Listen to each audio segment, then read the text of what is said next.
My name is Mimi McCarley, the owner of Collab Music Network, your sync publishing partners. We're seeking to become the most impactful pipeline for sync placements for independent creatives. I partner with independent creatives. Also, the co-founder of Nashville is not just country music. We're a lifestyle brand celebrating Nashville's diverse music community and fostering a place for creatives of all kinds to thrive and grow in. And then, of course, co-founder of We Own Now. And we work to close the racial wealth gap by promoting stories that promote Black ownership as a lifestyle.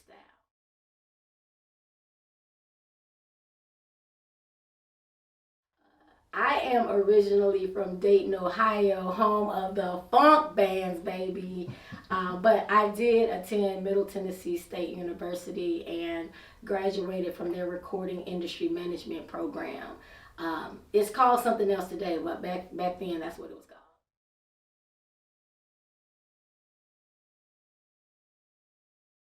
My first encounter with the music industry was through my uncle, Sean Anthony Dedrick. He was in the music business, and as a young child, I was just always so fascinated with all of the stories that he would share with me about what he was doing, creating music as an artist, a producer, a musician.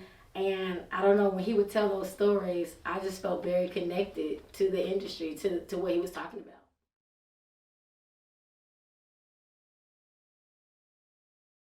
That's good. That's good, guys.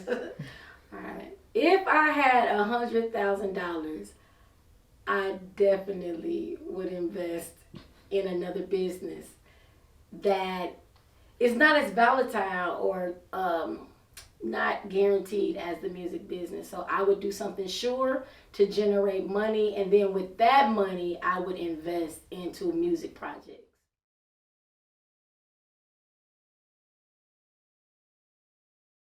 Nashville is not just country music.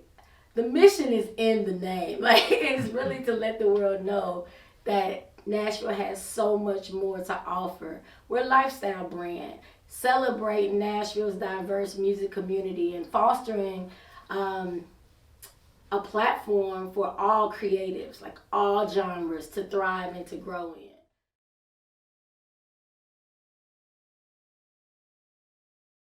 Music Row is doing what Music Row was designed to do. It is, they were there for country music and they are a model, right? So, one thing about, and they've done that really, really, really well.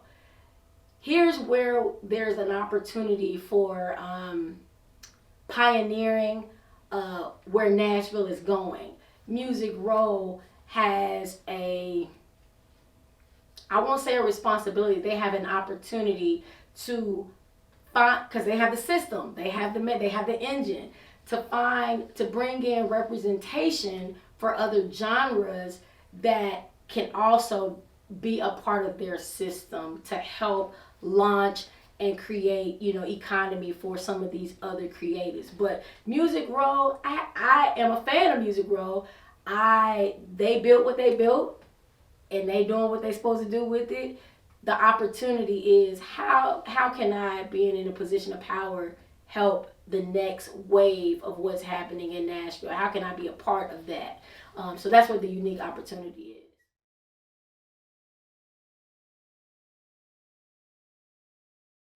Just getting started, met a company as a songwriter, was working with other songwriters, developing catalog that was finally like good, right? Because for years it was just like subpar. So we meet the owners of a sync company, and we're like, hey, we can run this play all day. We have all the artists, all the producers. We got everything lined up. We already been working. Met the owners. They liked us. They liked what we were doing. This is us, is myself and the Leah Ewan Music Queen. And so we like, oh man, we're excited. This is a great opportunity. Well, unbeknownst to myself, one of my producer friends had invited another producer to work in my studio. Again, wacky coincidence. This particular producer is a producer that the people that I just met from the sync placement company have been trying to sign for years. Now, he's here to do a song. I'm recording, I'm on the board, he's in the booth, and my producer friend who invited him is here just, just in the building. And so great session. After the session, I learned a lot from this particular individual. He taught me how to record the way that Atlanta records at a more fast pace. And so great session. I'm thinking everything is cool. We come out, I got some other people in the room, and he begins to talk, and he's talking about his experiences, name dropping, and it's like, okay, cool. Oh yeah, I work with so-and-so, and I work with so, okay, cool. Nobody really asked him for this information, but he's giving it. So at some point, we're just like, okay, what is this dude talking about? Like, nobody's really, we not like this. Nashville is different from Atlanta and LA. And so he brings up these people's name that we're trying to get this deal with. And I don't even tell him I know these people. I just listen to him talk. He talking bad about them too. I mean, he dragging them down through the dirt. So I'm just like, okay, nothing. No, I didn't think nothing of it. I get a call the next day from Music Queen. She was like, what happened in the studio? The deal is off the table now. I'm like, what? This particular individual went back and told these people at the sync company that I tried to sign him to a publishing deal. Now, everybody who knows me, since I started, I've been telling them what I'm doing. Sync, sync, sync. Everybody that I've ever dealt with, I've never offered any money to, because I'm not about to sign nobody. I'm going to sign myself if I'm going to sign anyone. I've never offered money to anyone. This particular creative is already generating $10,000 to $15,000 a beat for a very popular artist. This is already sounding like, y'all know I can't offer this man no money. What? And so the deal got canceled. And I'm not gonna lie, I was bitter about this for a hot minute. And because I think the thing was, the dude lied, like blatantly lied. I didn't know him, he didn't know me, but he blatantly lied. And people who know me know I care about my name. And so because it tarnished my name with that company, that's what I was upset about. So I had to hear from that, because it's going to be some liars. It's going to be some people who say some stuff. But it's laughable. Like, bro, I'm not offering any money. It's just, there's nobody.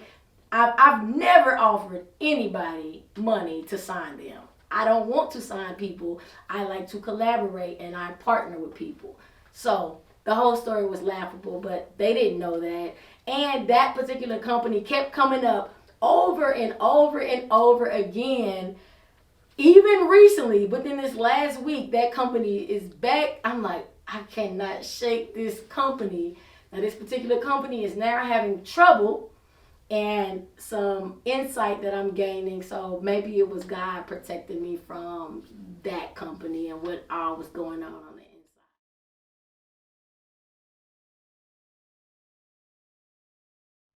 Absolutely not. The music industry fair? That's like really? Life isn't fair. And I'm going to tell you what I mean by I say it's not fair, because I want to speak to both sides, like from a business standpoint and then from an artist standpoint.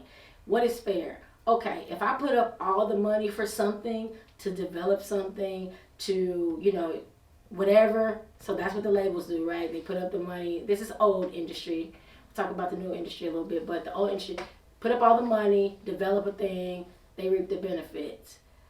The benefits that they reap are unfair when compared to the person who is creating the music. So anytime you're enslaving someone with their art, that's crazy. But on the side of the artist, how many times do we have to hear the same story over and over and over again and fall victim to the same story? At some point, we artists have to wake up to understand what is happening. I'm not saying don't sign to a label. I'm saying empower yourself with when is the right time to sign. What are great deal terms to sign under?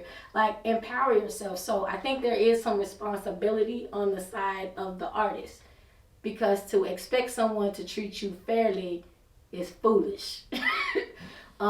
So it's not fair. But we know that, and we have to govern ourselves as if we know that it's not fair.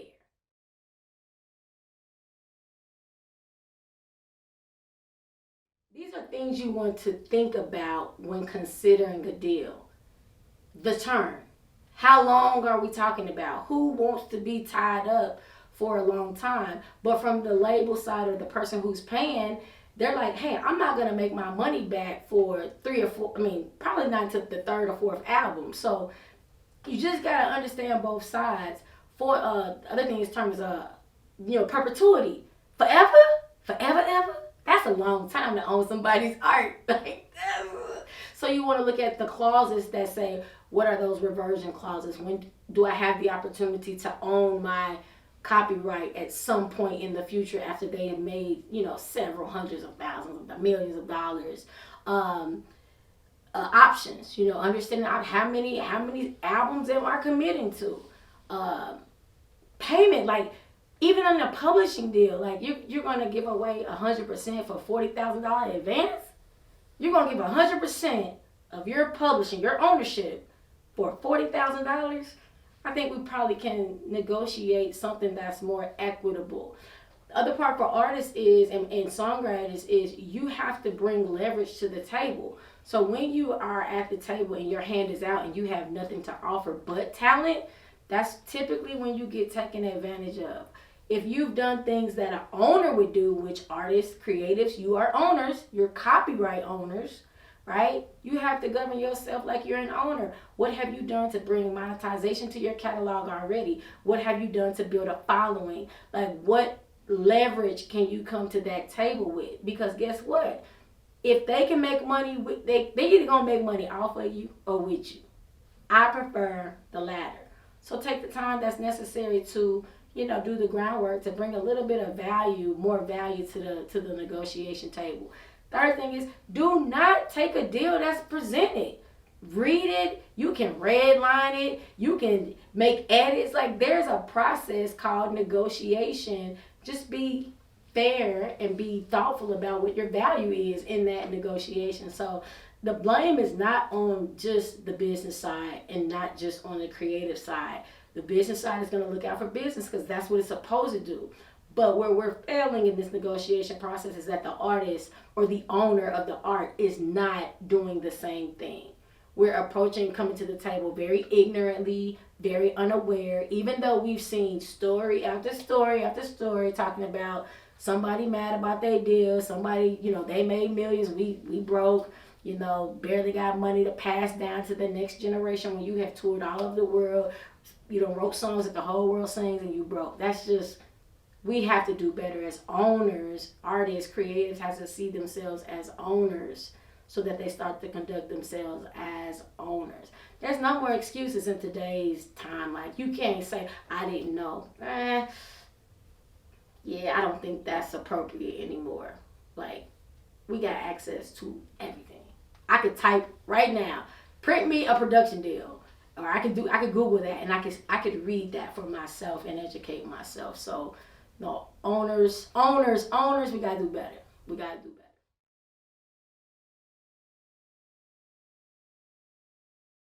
So Spin Stats is genius. From what I understand about the platform and what I've experienced is pretty much what we don't have the capital to reach a lot of markets. But through this platform, an artist can gain a DJ team to represent their songs in different markets. Like, where else can we do that without having to physically drive there, establish a relationship, try to get at that DJ? So it's going to be tools like that, programs like that, software like that, that's really going to help shape and forge how the music industry moves forward for independent artists. The music business is going to always work the way that it's been working for the majors. Like, it's just going to continue. Big bank going to take little bank.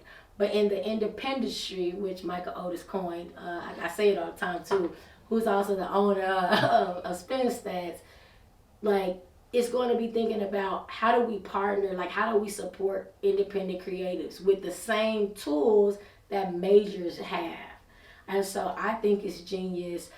There's a lot of talk. There's a lot of talk about music and tech. So like, how can we use technology to improve the music industry? And Spin Stats is one of those great examples of how you marry tech and music to create new opportunities, new economic opportunities for independent creators.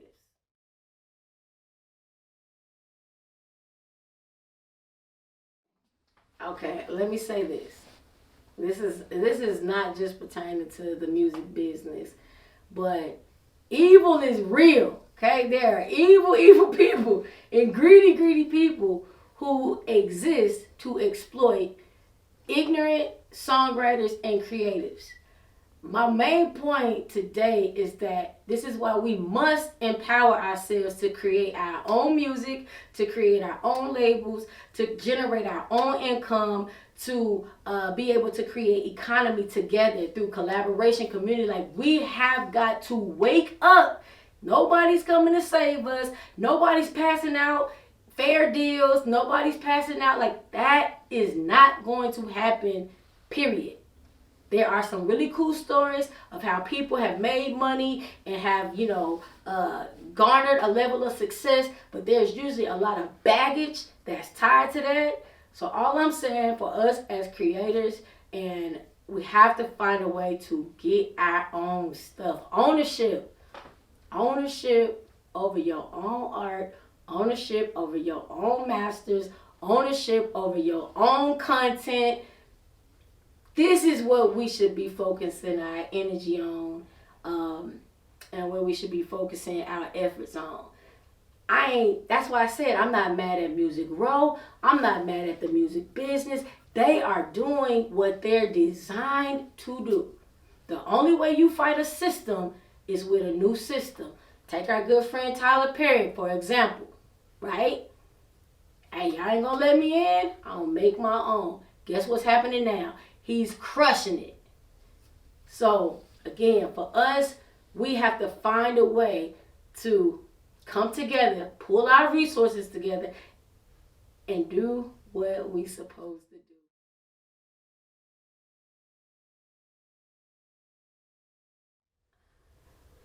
There's a couple things I would tell the independent artist or creative. One, have a vision. Like, have a vision. Where are you going? Where do you want to go? Number two, what is your craft? Like, what are you good? What are you great at? What are you great at? Three, what do you want? A lot of times you sit down and talk to creators, they don't even know what they want. So guess what? When you don't have dreams for yourself, somebody else will have dreams for you. And you'll find yourself in the passenger side of a dream that you never even wanted to pursue because you didn't take time to take ownership of your own career. And then the other thing is, be unapologetically relentless about what you want. Like, when I started in 2016, I wanted to be a songwriter and I wanted to self-publish. And I wanted to build something that I didn't know how to build. Like, I learned really early. I thought I knew how to build it, but I learned early. I did not know how to build it. Did I give up? Did I change my dream? No. I went and empowered myself with education. I enrolled myself into classes. I started studying and researching. And next thing you know, I am that. So I said who I was, and then I became who I said I was. And so, again, we have to be relentless when it comes to our dreams, our goals, our purpose. And nobody really can stand in our way except for us ourselves.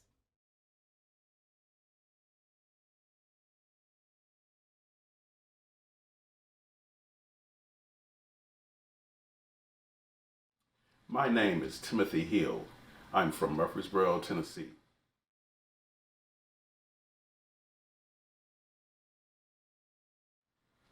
My career in the music industry has been cool because I've gotten a chance to be a producer, an artist, a writer. I've been an engineer, recording, mixing, mastering. Um, Got a chance to even be an MD at a church playing. So I've got a chance to do quite a few things, play multiple instruments, be a DJ, just about. I just do music. That's what I do.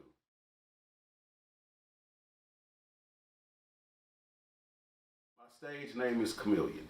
The name derived from being able to rap, basically. In a certain day and time, I could rap just about like anyone I wanted to. When we were DJing parties, they would play the instrumental, and I'd actually be rapping their verses. And people didn't know that it was actually me. And then it morphed over into doing tracks where I would emulate other producers and their styles, which made me basically a chameleon. I can jump over into gospel, jazz, hip hop, the different forms of hip hop, just different genres. Been proud to be able to do that.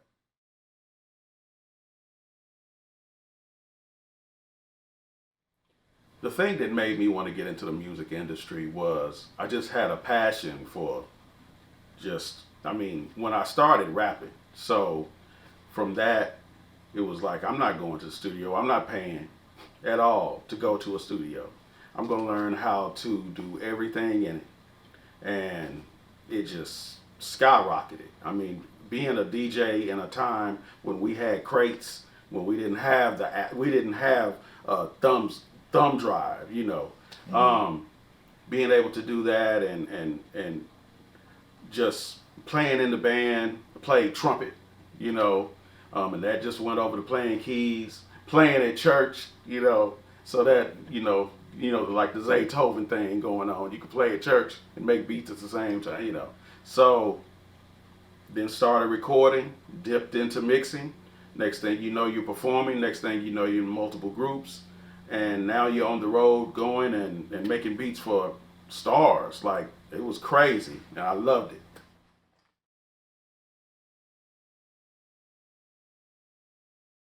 Where I started out doing music basically is the first thing I would say is I played trumpet in band. Um, and at the same time, I was trying to learn keys. And so I started playing piano at the same time at church. Uh, and at the same time, at school, we were DJs. So I was DJing parties. And we were DJing and actually performing too. So I was rapping. So I was getting a chance to do everything.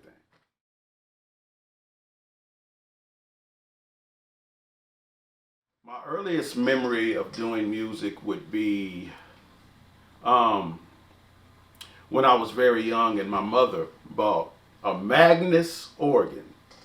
Don't even, I've never even seen it anymore. It's old. And she was playing something from a Magnavox radio, little brown radio. And Chuck Mangione came on and she saw me and I started playing the melody. And it scared her because she knew I didn't take lessons. And she was like, my son is very gifted. Let me see if I can invest in something. And she bought me a little Casio. And from there, the journey started.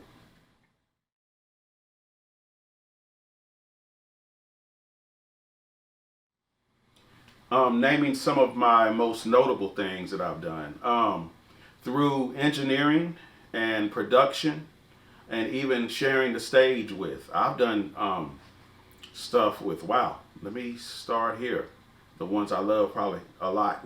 8 Ball MJG, Bun B from UGK, the Ghetto Boys, T.I., wow.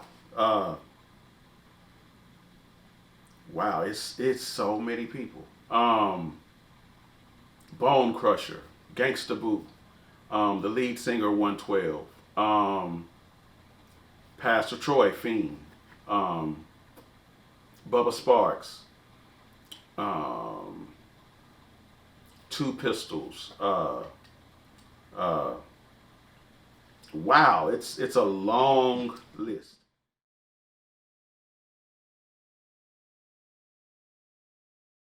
I can tell you a situation where I felt like I was scammed. No names. Um, I went with an artist to ATL, um, and I'm playing one of my tracks. We're trying to get the artist signed, and every track I played, they played it on the side on this little Radio Shack stereo. But when they played their tracks, of course, they played it on the big speakers. So basically, they were already trying to take the artist. And they were talking about how garbage my beats were. But it's funny because within 2 weeks after I left, I heard a remake of my beats with a major artist. It's funny how that happens because you show people your stuff, and next thing you know, you hear a remake of it, and what can you do? Nothing. But the funny thing about that is when I was walking out the door, they grabbed me. I was the last one walking out, and they were like, "Hey man, you need to move here because you need to get on our team." And I'm like, "What about you playing my beats on the little thing?" They said, "You already know the game, man. That's just how it goes."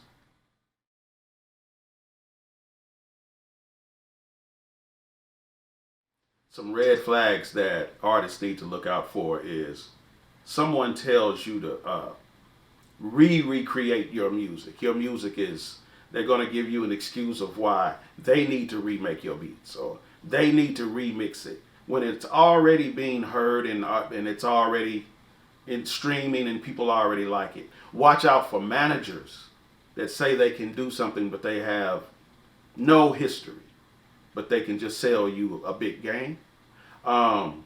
Watch out for people throwing shows and making you pay to do the show.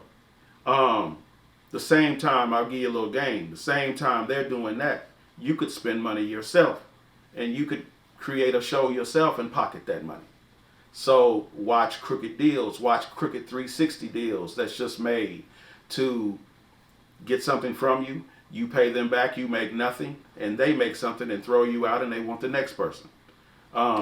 Make sure you go to a music attorney. Make sure you get your stuff copywritten. Don't just show your music to stars or too much of anyone because that same person can just take your song.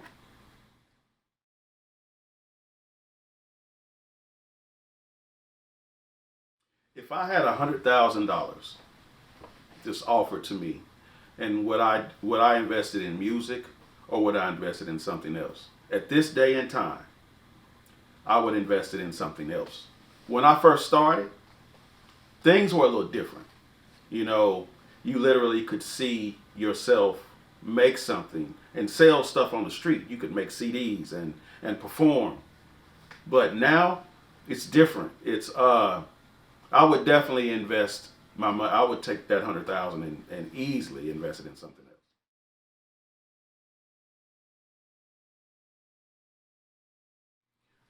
I got a chance to work with a lot of artists, but a lot of them didn't have the knowledge of what to do with the record.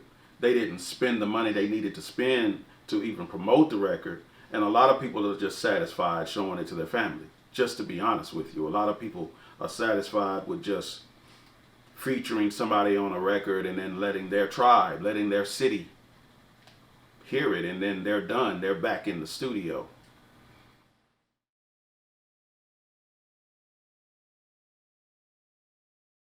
The next step that a lot of people, especially earlier, that they don't know what BMI, ASCAP, CSAC, they don't know what that is.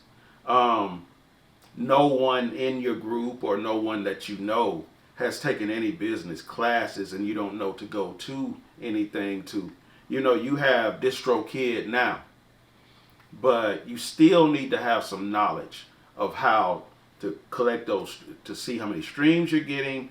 Make sure you're getting the money you're supposed to be getting, because you're getting pennies on the dollar. You're not getting much. The majority of the people who do music, they would make money off the shows, and because of course the pandemic, that messed that up. So now it's better, but that twisted up things. Create your music, but make sure you study how to be successful, even more than the fun creation of the music.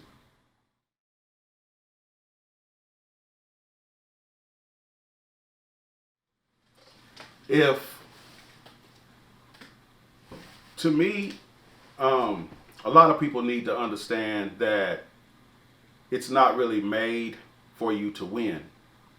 But I actually know of a venue that I would check out if I were you.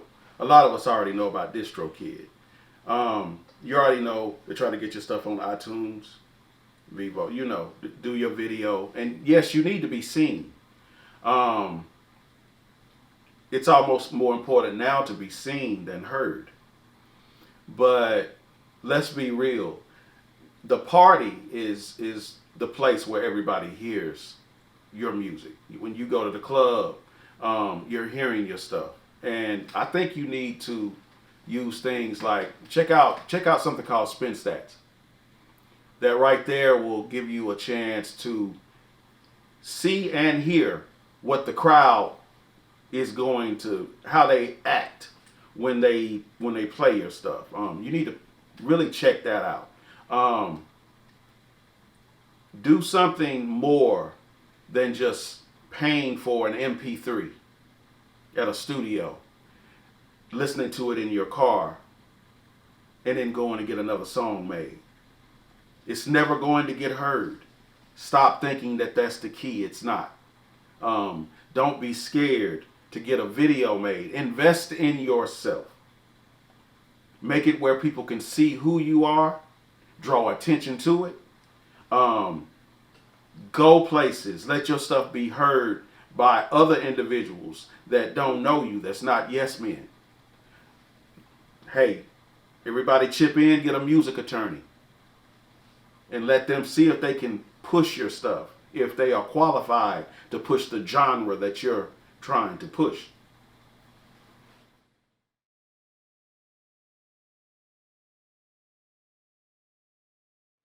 I first heard about Spin Stats. It's been some years back. It's been in the beginning of the creation of it, and it's definitely elevated. Looking at or having the ability to contact and be in touch with that many DJs.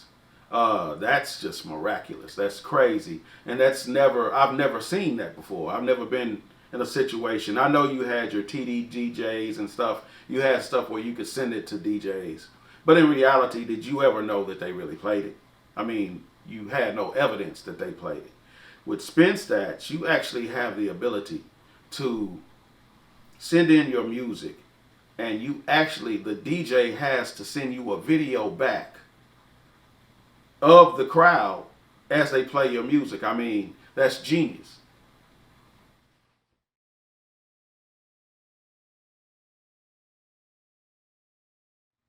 To an up and coming artist, let me tell you this. This is what you need to do to me.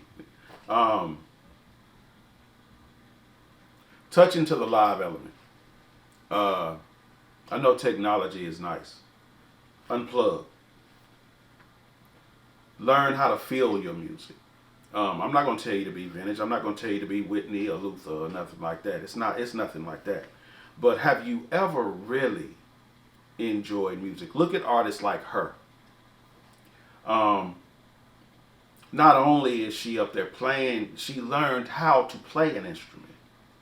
So there's a love and a dedication just in that. Don't be scared to learn how to play a piano, drums, the live instrumentation. I think that a lot of music has been taken away from us because of just programming a beat, and that's cool. I mean, I do that, but there's a lot of passion inside learning your craft.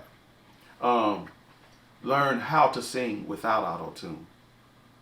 Learn how to sing. Learn how to actually be in front of a crowd with no plugins. Then you'll actually see your own talent grow because you won't even need auto-tune. You actually will be able to go and make money pack up your keyboard, pack up your guitar, and you can go anywhere. And you can exercise your craft in front of a lot of people. Don't get sucked up into quotas, doing it at this certain time and this and that. If you don't feel it, it's not you. Don't try to emulate others. I mean, you can take pieces of other people, but you got to find out who you are. The best version of the greatest artist that you could be is yourself. So find out who you are.